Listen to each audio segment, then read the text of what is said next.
कन्या राशि वालों, आप सभी का स्वागत है कन्या मंथन भिंड यूट्यूब चैनल में। बंधुओं, आज के इस कार्यक्रम को देखने वाले का भाग्य 100% गारंटी के साथ बदलेगा, क्योंकि आज हम जो ज्ञान का अनमोल खजाना आपके लिए लेकर आए हैं वह आपको कोई बता ही नहीं सकता है, क्योंकि यह शास्त्रों की गहराई से निकाला गया एक अनमोल हीरा है। जी हाँ बंधुओं, तो अब ध्यान से सुनिए। आपके जीवन में पैसा ना केवल आएगा बल्कि इसकी बारिश होगी। हर तरफ से आपके पास पैसा आएगा और पैसे रुपए को लेकर आपके जीवन में जो भी कष्ट और परेशानियां हैं वे सब आपके देखते देखते ही गायब हो जाएंगी। हम इस बात का दावा करते हैं।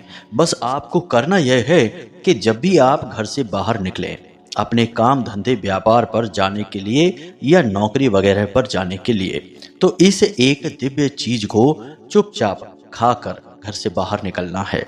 जी हाँ बंधु, आपके जीवन में हर तरफ से पैसे की ऐसी आवक होगी कि आप पैसा गिनते गिनते थक जाओगे, लेकिन पैसा आना बंद नहीं होगा। जी हाँ बंधु, जीवन भर का दुख दर्द चुटकियों में मिट जाएगा। यह कोई साधारण चीज नहीं है। इस चीज के बारे में तो हमारे वेद और पुराणों में भी कई बार जिक्र मिलता है। प्राचीन काल में आपने सुना होगा कि जब कोई बड़ा व्यापारी या राजा किसी विशेष मनोकामना को लेकर या फिर व्यापार पर निकलता था तो वह अपनी पूरी तैयारी करके निकलता था और घर से बाहर निकलने से पहले कुछ न कुछ जरूरी चीजें अवश्य ही खा कर निकलता था। जैसे कि सामान्य तौर पर आपने दही, शक्कर या फिर मीठी खीर के विषय में सुना ही होगा, लेकिन यह एक चीज उन सब चीजों से भी 1000 गुना ज्यादा शक्तिशाली है। जी हाँ बंधुओं, तो जयकारा बोलो माता रानी का। जगत माई महामाई माँ भद्रकाली की जय बोलो। माता रानी के सांचे दरबार की जय बोलो। बंधुओं, आज आपको इस एक चीज के बारे में ज्ञान होना बेहद आवश्यक है। इसका कारण यह है कि आप पूरी ताकत लगाकर भी, पूरी मेहनत और प्रयास करने के बाद भी उस ऊंचाई तक नहीं पहुंच पा रहे हैं जहां की आपको होना चाहिए। यानी कि जीवन की तकलीफों से मुक्ति प्राप्त करके पूर्ण सफलता को आप प्राप्त नहीं हो पा रहे हैं, और इसके पीछे कई प्रकार के कारण हैं, लेकिन हम उन सब कारणों की बात अभी नहीं करेंगे। हम समाधान की बात करेंगे, और यह एक चीज आपके लिए बेहद शक्तिशाली समाधान होगी। बंधुओं, हम आपकी राशि और कुंडली का लंबे समय से आकलन कर रहे हैं। देखते चले आ रहे हैं हम कि आपके जीवन में क्या चल रहा है। आप मेहनत करने के बाद भी सही परिणाम और नतीजे प्राप्त नहीं कर पा रहे हैं। अभी आप कामयाबी से बहुत दूर चल रहे हैं, लेकिन अब आपको चिंता करने की कोई जरूरत नहीं है। अब हम आपको बेहद शक्तिशाली समाधान बताने जा रहे हैं, जिसे आपको समय समय पर प्रयोग करते रहना है। साथ ही साथ आपके जीवन में चल रही विशेष ग्रह दशाओं और उनसे बनने वाले कुछ बेहद ही शक्तिशाली योगों के बारे में भी बताने जा रहे हैं। यानी कि आने वाले समय में आपके जीवन काल में किस प्रकार से ग्रहों की चाल बदलेगी और आपके ऊपर उसका क्या प्रभाव रहेगा। साथ ही साथ कुछ ऐसे जरूरी और छोटे मोटे कार्य जिन्हें आपको अवश्य इस ग्रहों की बदलती स्थिति के अनुसार कर लेना चाहिए, ताकि आप आसानी से सफलता की सीढ़ियां चढ़ते जाएं और अपनी हर मनोकामना को पूरी भी करते चले जाएं। जी हाँ बंधु, आज का यह कार्यक्रम न केवल आपके सौभाग्य के दरवाजे खोलेगा, आपकी सोई हुई किस्मत को जगाएगा, बल्कि आने वाले समय में कई विपत्तियों से भी, परेशानियों से भी आपको बचा लेगा, क्योंकि हम कुछ अनिष्ट और नकारात्मक ग्रह योगों के बारे में भी आपको पहले से ही सतर्क कर देंगे, ताकि आप आने वाले समय में कोई गलती ना कर बैठे जिसकी कीमत आपको चुकानी पड़े। इस कार्यक्रम को बनाने में हमने सचमुच में बहुत मेहनत की है, बहुत गहराई से आकलन किया है और बहुत ही सटीक और शक्तिशाली ज्ञान आपको देने की कोशिश की है। बदले में बस हम आपसे यही चाहते हैं कि आप इस कार्यक्रम को अंत तक अवश्य देखें। यदि आप इस कार्यक्रम को अंत तक देखेंगे तो हमारी मेहनत सफल हो जाएगी और आपके जीवन में आपको मनचाही सफलता और मनचाहे लाभ प्राप्त होने लगेंगे, जिससे कि आपके चेहरे पर मुस्कुराहट आएगी और यही हमारी कीमत होगी। माता भद्रकाली के प्रति हमारा सम्मान होगा। आप तो जानते ही हैं कि हम अपना हर एक कार्यक्रम माता रानी को ही समर्पित करते हैं, उन्हीं की कृपा और आदेश से कार्यक्रम का निर्माण करते हैं। तो बस आपसे यही निवेदन है कि कार्यक्रम को अंत तक अवश्य देखना। तो चलिए बंधु, आज के इस विशेष कार्यक्रम की शुरुआत करते हैं, लेकिन उससे पहले हम चाहेंगे कि सभी पूरे भक्ति भाव के साथ माता रानी को याद करते हुए कमेंट बॉक्स में प्रेम के साथ लिखिए जय माँ भद्रकाली कृपा करो। साथ ही साथ जय माँ लक्ष्मी भी लिखना ना भूलें, क्योंकि आपको आज इस कार्यक्रम में न केवल माता भद्रकाली बल्कि माता लक्ष्मी की भी कृपा प्राप्त होने जा रही है। इसी के साथ साथ बंधुओं, यदि आप इस चैनल कार्यक्रम पर पहली बार आए हैं तो आप इस चैनल को सब्सक्राइब अवश्य कर लें। ऐसा करते ही आप न केवल हमारे बल्कि माता रानी के भी दिव्य परिवार के सदस्य बन जाएंगे और फिर माता रानी की सीधी कृपा आपको प्राप्त होनी शुरू हो जाएगी। तो चलिए जल्दी से चैनल को सब्सक्राइब करिए, फिर आगे बढ़ते हैं। तो बंधुओं, अब ध्यान से सुनो। अगर आपके जीवन में परेशानियां हैं, कष्ट हैं, दुख और तकलीफें हैं और मनचाही सफलता आपको प्राप्त नहीं हो पा रही है, तो इस बात का सीधा सा मतलब यह है कि कहीं ना कहीं किसी न किसी प्रकार की या तो आपके कार्यों में ही कमी रह जाती है या फिर किसी प्रकार की भयंकर नकारात्मकता ने आपको घेर रखा है। कभी कभी दोनों स्थितियां ही बनती हैं। कुल मिलाकर देखा जाए तो अंतिम निष्कर्ष यही होता है कि हर काम को पूरी मेहनत से करने के बाद भी अंत में परेशानी का सामना करना पड़ता है।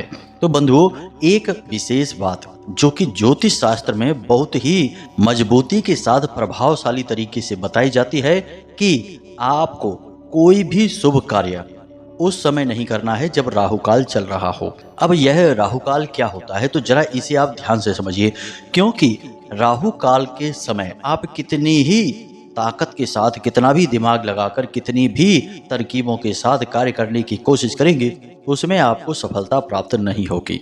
फिर चाहे आप काम धंधे व्यापार की बात करें या फिर किसी यात्रा पर जाने की बात करें या किसी से किसी प्रकार की डील की चर्चा करने जा रहे हैं, हर काम में आपको असफलता ही प्राप्त होगी। दिन का यह सबसे ज्यादा नकारात्मक और हानिप्रद काल कहा गया है। अब यह राहु काल कब होता है, जरा इसे भी ध्यान से समझिए। तो हफ्ते के 7 दिन, महीने के पूरे 30 दिनों तक यह राहु काल एक निश्चित समय पर होता ही है। जी हाँ बंधु, अब इसे आप कुछ इस प्रकार से समझ सकते हैं कि दिन में हर एक समय पर हर एक अलग ग्रह की दशा चल रही होती है, यानी कि 9 ग्रहों में से किसी न किसी एक ग्रह का विशेष समय चल रहा होता है, जिसे हम चौघड़िया कहते हैं। तो एक चौघड़िया ऐसी होती है जिसे राहु काल माना जाता है, यानी वह राहु का समय होता है। उस समय किसी भी कार्य को करने से सफलता प्राप्त नहीं होती है। अब यह राहु काल जो होता है यह एक जैसा नहीं होता है, हर दिन का एक अलग राहु काल निश्चित किया जाता है। जैसे कि रविवार के दिन शाम को 4:30 बजे से, यानी 4:30 से 6 बजे तक का 1.5 घंटे का होता है। अब राहु काल होता ही 1.5 घंटे का है, प्रतिदिन यह निश्चित 1.5 घंटे का ही रहता है, घटता बढ़ता नहीं है। सोमवार को सुबह 7:30 से 9 बजे तक रहता है, मंगलवार को दोपहर 3 बजे से 4:30 बजे तक रहता है, बुधवार को दोपहर 12 बजे से 1:30 बजे तक, गुरुवार को दोपहर 1:30 बजे से 3 बजे तक, शुक्रवार को सुबह 10:30 बजे से 12 बजे तक और शनिवार को सुबह 9 बजे से 10:30 बजे तक। यह राहु काल का पूरा समय है। जब हम ये समय बता रहे हैं उसी समय आपको इसकी सारणी भी वीडियो में देखने को मिल जाएगी, तो आप चाहें इसे नोट कर लें। आप लिखकर इस बात को रख लेना हमारी कि यदि आप राहु काल के समय पर घर से बाहर निकलेंगे किसी शुभ कार्य को करने के लिए या फिर किसी भी नए कार्य की शुरुआत कर लेंगे, किसी भी तरीके के कार्य में आपको कामयाबी हासिल हो ही नहीं सकती है। निश्चित तौर पर 100% आपका काम बनेगा ही नहीं, असफल होगा। जी हाँ बंधुओं, तो पहली चीज यह है कि आपको इसका विशेष ख्याल रखना ही होगा। अब यहीं पर एक बात और आपको बता दें कि आप किसी भी कार्य को जैसे शुरू करना चाहते हैं और उस काम में आप कामयाब होना चाहते हैं, आप चाहते हैं कि इस कार्य में आपको सफलता प्राप्त हो। अब प्रतिदिन आप मुहूर्त कब तक देखेंगे? आपके पास कैलेंडर नहीं है या आपको मुहूर्त देखने की समझ नहीं है, तो इसके लिए हम आपको एक दो अच्छे मुहूर्त बताते हैं जिसमें आप किसी भी शुभ कार्य को करेंगे तो आपको निश्चित कामयाबी प्राप्त होगी। चाहे आप यात्रा पर जाएं या शुभ कार्य यानी काम धंधे व्यापार पर जाएं, किसी भी कार्य को करें आपको निश्चित कामयाबी प्राप्त होगी। तो सबसे पहले अभिजीत मुहूर्त की बात कर लेते हैं। अभिजीत मुहूर्त जैसे कि नाम से ही पता चलता है कि यह आपको विजय दिलाने वाला मुहूर्त है। इस मुहूर्त में आप किसी भी कार्य को करिए, फिर आप उसके नतीजे, उसके परिणाम को देखिए। अब यह अभिजीत मुहूर्त क्या होता है? तो वैसे तो सूर्योदय के अनुसार अभिजीत मुहूर्त थोड़ा बहुत इधर उधर बदलता रहता है, लेकिन मूल रूप से अभिजीत मुहूर्त 2 घड़ी का अर्थात 48 मिनट का होता है। एक घड़ी 24 मिनट की होती है। अब पूरे 365 दिन सामान्य तौर पर अभिजीत मुहूर्त 11:45 से 12:45 या 30 मिनट तक रहता है, यानी कि यह बदलता रहता है। तो आप इस तरह समझ सकते हैं कि 11:15 से लेकर और 12:30 बजे के बीच के समय को अभिजीत मुहूर्त कहते हैं। अब 2-4-5 मिनट आगे पीछे यह बदलता रहता है सूर्योदय के अनुसार, लेकिन यह समय लगभग फिक्स रहता है। और हम दोपहर के समय की बात कर रहे हैं, इसे आप याद रखना, यानी आप इसी समय पर किसी अच्छे कार्य को करिए। अब अभिजीत मुहूर्त की भी कुछ विशेष पाबंदियां हैं, जैसे कि अभिजीत मुहूर्त में आपको दक्षिण दिशा में यात्रा नहीं करनी है। दूसरा कि इस मुहूर्त में आपको जुआ, शराब और स्त्री गमन और वेश्यावृत्ति जैसे गलत कार्य यानी किसी भी तरह के नकारात्मक कार्य को स्वीकृति नहीं देनी है। कारण इसका यह है कि यह पवित्र समय काल है और पवित्र समय काल की यह अनिवार्यता होती है कि आप इस समय पर सही कार्य ही करें, गलत कार्य ना करें। तो इसे आप जरा ध्यान रखना। बाकी शुभ कार्य आप सारे के सारे इस समय पर कर सकते हैं। इसी प्रकार अमृत काल भी एक ऐसा समय है जब आप किसी भी बड़े से बड़े शुभ कार्य को कर सकते हैं और इसका आपको पूरा फल प्राप्त होगा। हर हालत में आपको सफलता मिलेगी ही मिलेगी, चाहे कुछ भी हो जाए। जी हाँ बंधु, ये दिन के वो समय होते हैं जो बने ही इसलिए हैं ताकि आपके जीवन में सफलता हासिल हो। इसीलिए आपने देखा होगा अक्सर जो बड़े लोग होते हैं, अमीर लोग होते हैं, वे हमेशा किसी न किसी ज्योतिषाचार्य के संपर्क में रहते हैं और अपने जीवन के हर एक काम को, चाहे वह छोटा हो या बड़ा हो, ज्योतिषाचार्यों से ही संपर्क करने के बाद ही पूर्ण करते हैं। और यह परंपरा आज से नहीं है, प्राचीन काल में भी राजा महाराजाओं और बड़े बड़े व्यापारियों के पास भी निश्चित ज्योतिषाचार्य और उनके महामंत्री हुआ करते थे जो इन ज्योतिष विद्याओं में पारंगत होते थे। तो वे हमेशा उन्हें सही मुहूर्त और काल का ज्ञान दिया करते थे। बिना मुहूर्त और काल के किए गए कार्य हमेशा असफल ही होते हैं। तो इस परंपरा को आपको भी मानना चाहिए, क्योंकि यह हमारी खुद की यानी हम भारतीय हिंदुओं की खुद की परंपरा है और यह निश्चित तौर पर सफल और बेहद ही शक्तिशाली विद्या पर आधारित है और 100% कारगर है।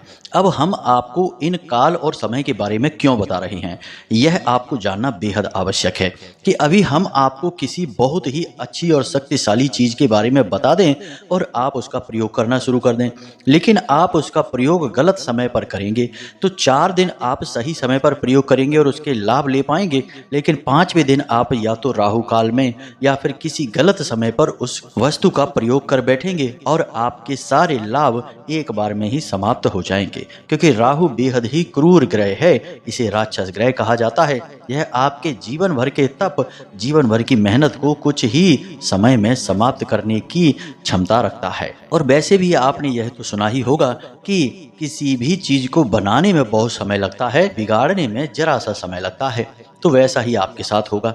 अब आप समझिए कि समय का महत्व कितना होता है। अगर सही बात, उचित बात को भी गलत समय पर कहा जाए तो बात उचित नहीं रहती है, गलत ही साबित होती है। अब आप ध्यान से समझिए कि किसी के यहाँ विवाह की शहनाइयां बज रही हो, शुभ घड़ी का आगमन हुआ हो और वहाँ पर जाकर आप रोने बिलखने लगो और मातम की बातें करने लगो, तो लोग आपको वहाँ से धक्के मारकर निकाल देंगे। वे कहेंगे कि ये कहाँ से घुस आया, हमारी अच्छी खासी घड़ी को खराब कर रहा है। और यदि किसी के यहाँ कोई गमी हो गई है, कोई चला गया है और वहाँ पर आप ढोल नगाड़े बजाने लगो और नाचने लगो, तो लोग आपसे लड़ने लगेंगे।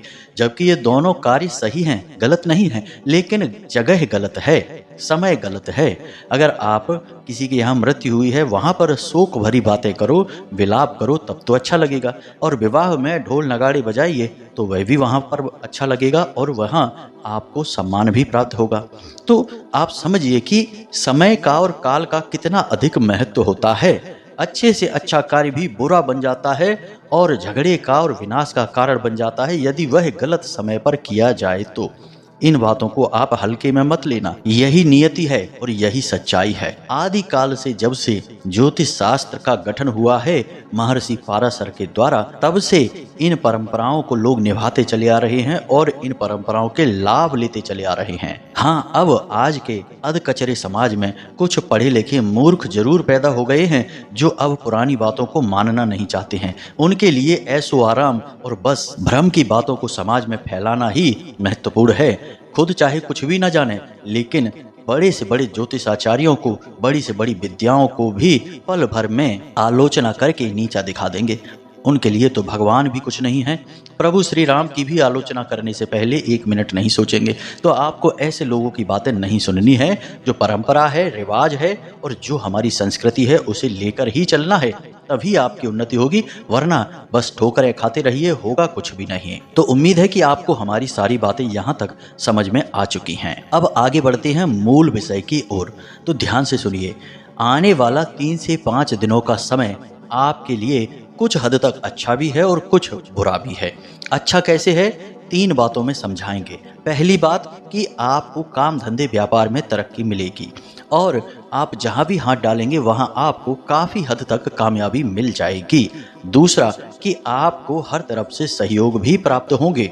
आपके मित्र, यार, रिश्तेदार और आपके सहकर्मी आपको भरपूर सहायता देंगे। और तीसरा कि आपकी सेहत में यदि किसी प्रकार की समस्या चल रही थी तो वह आने वाले 3 से 5 दिनों में पूर्ण रूप से समाप्त हो जाएगी। आप काफ़ी ऊर्जावान और स्वस्थ महसूस करेंगे।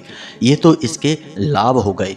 अब हानियां भी हैं। हानि यह है कि यदि आपने अपने कार्यों को गंभीरता से नहीं लिया, क्योंकि ऐसा होगा कि आपका मन भटकेगा, गलत कार्यों की तरफ आपकी रुचि बढ़ेगी।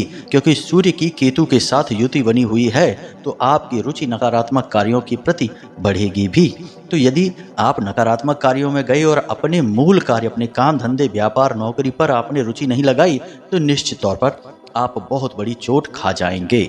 जी हाँ बंधु, अब दूसरी नकारात्मक बात यह है कि आपके संगत में, आपके साथियों में कोई एक व्यक्ति ऐसा है जो आपको जानबूझकर गलत कार्यों की ओर आकर्षित करेगा, खींच कर ले जाएगा। यानी आपके काम से आपका ध्यान हटाएगा और आपको कहेगा कि चलो आज पार्टी करते हैं, आज यहाँ चलते हैं, वहाँ चलते हैं, घुमाएगा, इधर उधर आपका समय खराब करेगा और आपके मूल्यवान समय को यूं ही चले जाने देगा, आपको उपयोग नहीं करने देगा। यानी मन का भटकाव, क्योंकि आपके धन भाव में राहु है और राहु देव आपको भटकाव करेंगे ही। आपको धन कमाने नहीं देंगे और कमाने भी देंगे तो उसका उपयोग नहीं, दुरुपयोग करवाएंगे। जी हाँ बंधु, तो इस बात का विशेष ख्याल रखना। तीसरा कि आपके अंदर किसी प्रकार का अभिमान पैदा हो सकता है। अब अभिमान किसी भी तरीके का हो सकता है। अच्छी सेहत का अभिमान, ज्ञान का अभिमान, धन का अभिमान या किसी भी अन्य प्रकार का कि हमारे तो बड़े बड़े कॉन्टैक्ट हैं, अमीर और बड़े लोगों से यदि संपर्क है तो उसका भी अभिमान, चीज़ों का अभिमान, यानी किसी प्रकार का आपको अभिमान अवश्य आएगा ही आएगा। और उस अभिमान के चलते आप किसी न किसी का अपमान कर बैठेंगे। अब अपमान आप किसका करेंगे?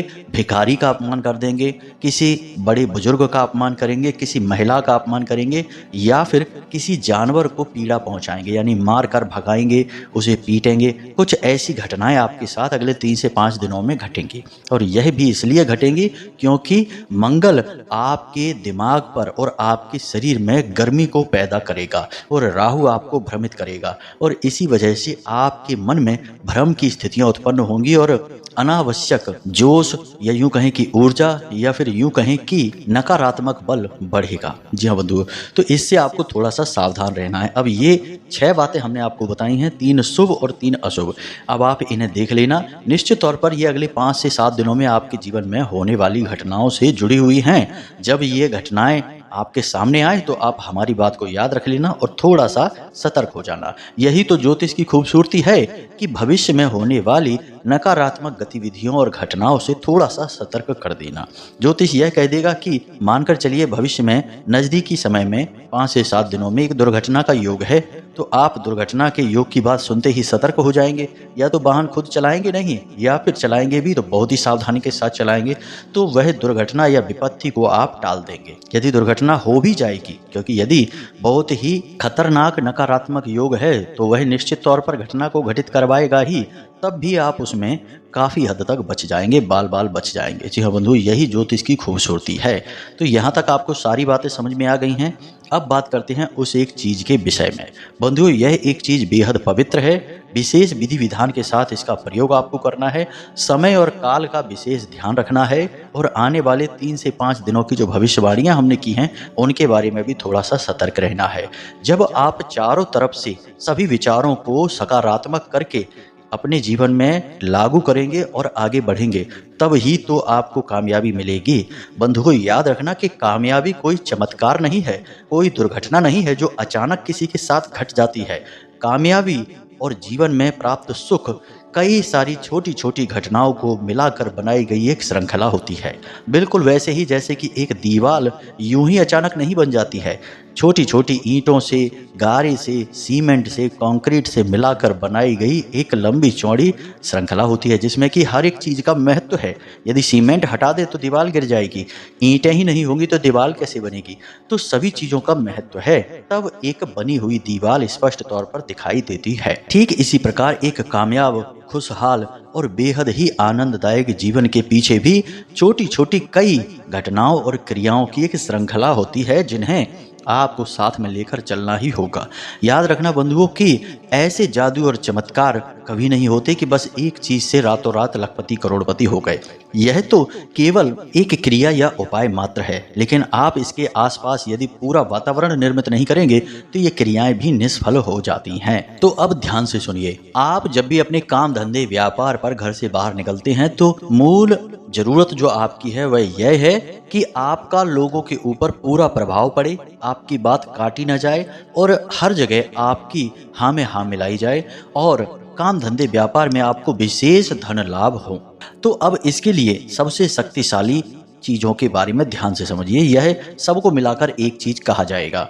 तो एक पान का पत्ता, दूसरा इलायची यानी एक इलायची और थोड़ी सी केसर या फिर हल्दी और थोड़ी सी मिश्री, इन चीजों को आपको मिलाना है।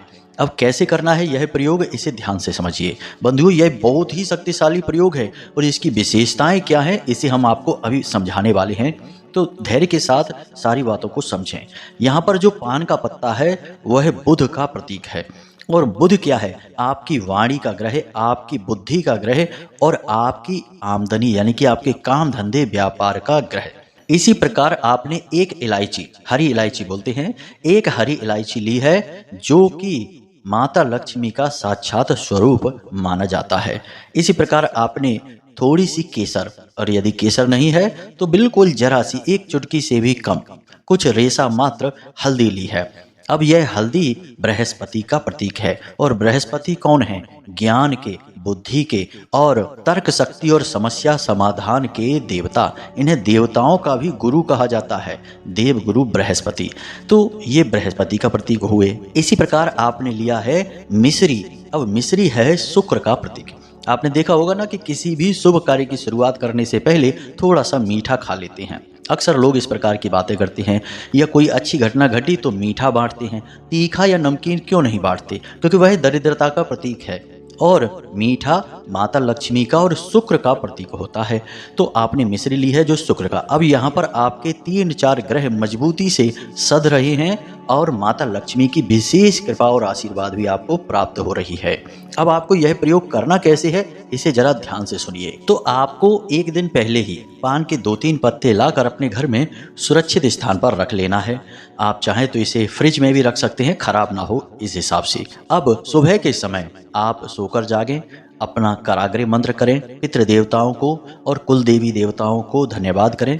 उसके बाद बिस्तर त्याग करके फिर सामान्य क्रियाओं को समाप्त करने के बाद, स्नान आदि करने के बाद पूजा घर में जाइए और वहां पर माता लक्ष्मी के चरणों में इस सामग्री को बनाकर रख दीजिए। यानी पान के पत्ते का एक छोटा सा टुकड़ा लीजिए, उस टुकड़े के ऊपर इस सामग्री को रख दीजिए और उसके बाद उसे वहीं रखी छोड़ दीजिए और साथ ही साथ गाय के घी का एक दीपक जलाइए। अब वहां पर खड़े होकर आपको इस विशेष मंत्र का जाप करना है। मंत्र कुछ इस प्रकार है, जरा ध्यान से सुने। ओम श्रीम ह्रीम श्रीम कमले कमलालये प्रसीद प्रसीद श्रीम ह्रीम श्रीम ओम महालक्ष्मी नमः। इस मंत्र का आपको बस मन में उच्चारण करना है, आप मुख से बोलकर भी कर सकते हैं, कोई निश्चित सीमा नहीं है। 21, 31, 11 जितने चाहे उतने उच्चारण आप कर सकते हैं, गिनने की भी आवश्यकता नहीं है। यह तो केवल आपकी मानसिक शुद्धता को बनाने के लिए है और माता लक्ष्मी की विशेष ऊर्जा को जागृत करने के लिए है, जो इस सामग्री में समाहित होगी। बस अब इस प्रयोग को आप करके वहीं छोड़ दीजिए, दीपक को जलने देना है और आप अपने दैनिक कार्यों में लग जाइए। अब जब आप घर से बाहर निकलें तो इस सामग्री को आपको उठाकर खा लेना है। जी हाँ बंधु, इस सामग्री को आप साफ स्वच्छ प्लेट में ही रखना, यूं ही मत रख देना, ताकि आप उसे खा सकें।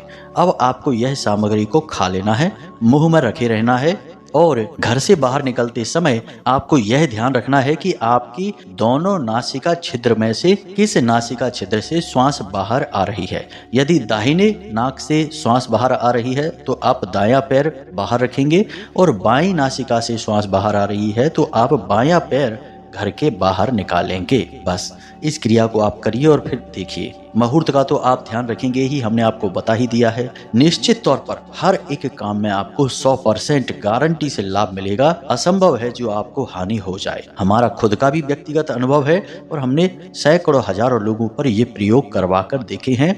सब जगह से परिणाम सकारात्मक ही प्राप्त हुए हैं। हमने आज के कार्यक्रम में सारी जानकारी आपको विस्तार से और बेहद ही सरल तरीके से समझाने की कोशिश की है। फिर भी यदि कोई प्रश्न आपके मन में उठे तो आप कमेंट करके पूछ सकते हैं, कोई चिंता की बात नहीं है।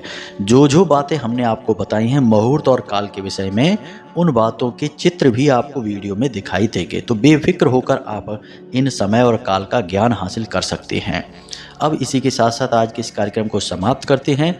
हमेशा हंसते रहिए, मुस्कुराते रहिए, सकारात्मक रहिए और माता रानी पर अपनी आस्था और विश्वास बनाए रहिए। दिन में एक बार मंदिर अवश्य जाइए, आपका उद्धार वहीं से होना है।